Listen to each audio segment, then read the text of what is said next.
it's not spring break, hon. It's just break from school break. Summer break or winter break, whatever it is. It's basically a holiday for the locals up in the mountains. Normally the ones from Quito go to the north coast, so it kind of spreads the crowds a little bit, but they're not going north. Not at all the earthquakes and stuff. By the way, there's still gringo real estate pumpers trying to sell unsuspecting.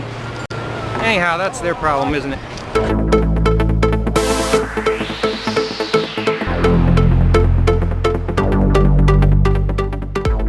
The vacationers are coming down here, all the one beach area. Yeah, we always went to North Myrtle Beach, not Myrtle Beach. Myrtle Beach was like this, packed and noisy, and yeah, there was crime there. It had the all the worst aspects of civilization. We went to North Myrtle, which was they wouldn't even rent to anybody under 25 years of age there. It was just quieter, more family oriented, and it was nice.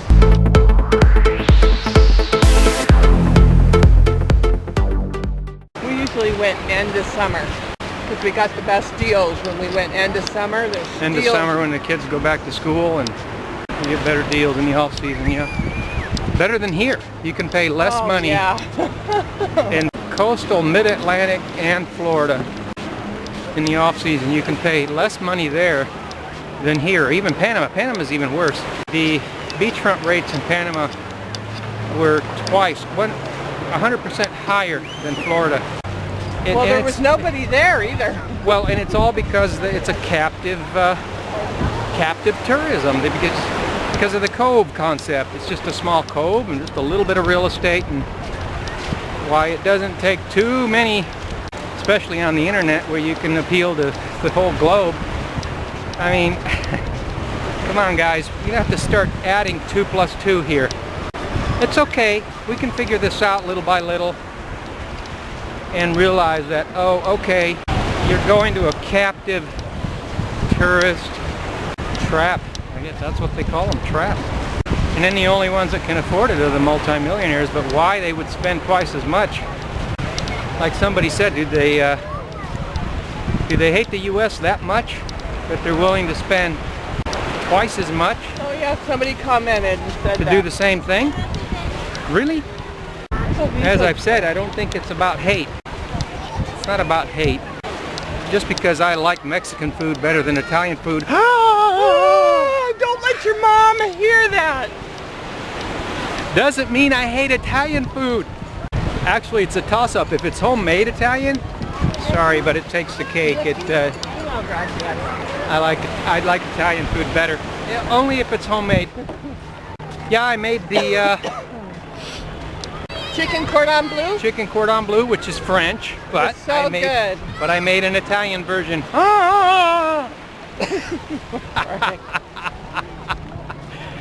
Listen, we got French friends, okay?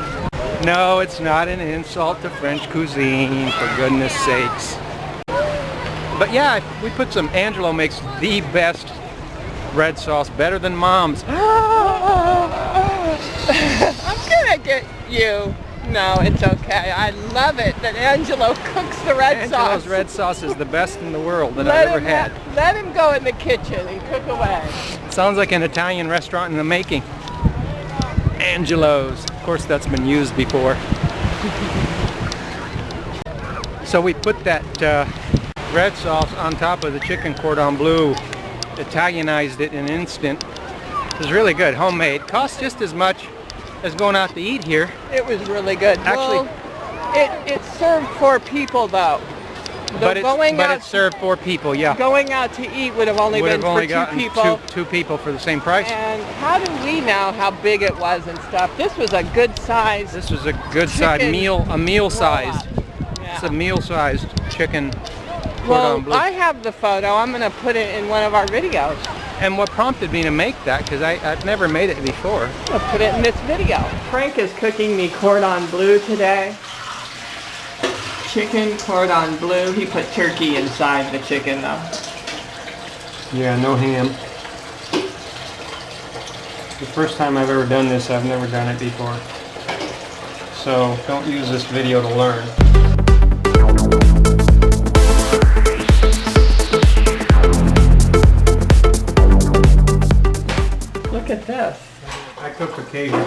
He doesn't cook, but he does.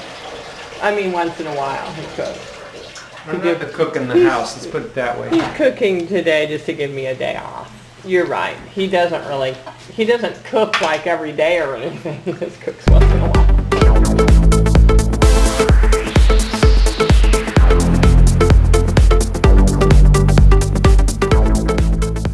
We didn't use the pork ham, we used the turkey ham. Oh, it was really good because you got smoked. Smoked turkey ham. Smoked turkey, which and it had was flavor. Really good. It had flavor. You can't get any Swiss cheese here. There wasn't any kind of good. There wasn't any European cheeses, honey. European cheeses. They don't have them here. I got motivated to make that because we were walking down the street and saw this restaurant with a big sign and it had pictures of chicken cordon bleu, and I said, oh hey. So we went inside and it was $6 a plate. That wasn't the problem. The problem was the restaurant was not the kind of place we would enjoy sitting. Just because it was on a really busy road, it was really noisy. It was so small it was too close to the road. So all the dust from the vehicle, you know. The ambience just wasn't there. The ambience wasn't there. And so I said to myself, hey, maybe I can just make this at home for the same price. And it turns out I made it for the same price, but I made enough to serve 4. So that was the motivation. Speaking of making cordon bleu when I'd never made it before, I don't know if you could tell, but I haven't shaved yet. What's that got to do with chicken?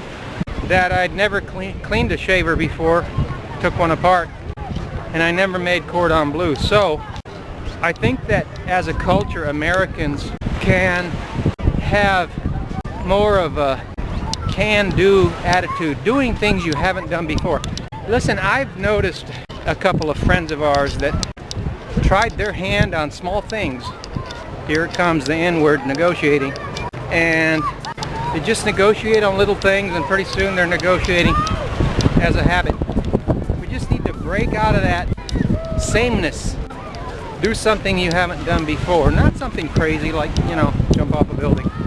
Anyway, they're doing really good at it too, aren't they? They're getting better at it.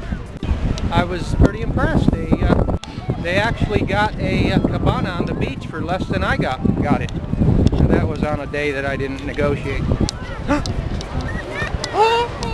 So, and I think that's where a lot of the Americans, they just weren't expecting to have to adjust that much.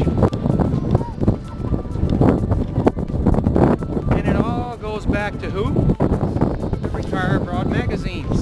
They make it sound like all you got to do is show up, plug and play, and it's instantaneously the life you had before, but 1/4 the cost. I mean, how misleading is that? It would be neat if you could just bring a plug-in with you and plug it in though, and then everything would be less expensive. You wouldn't have to do a darn thing. Plug yourself into the movie of moving abroad, not the reality.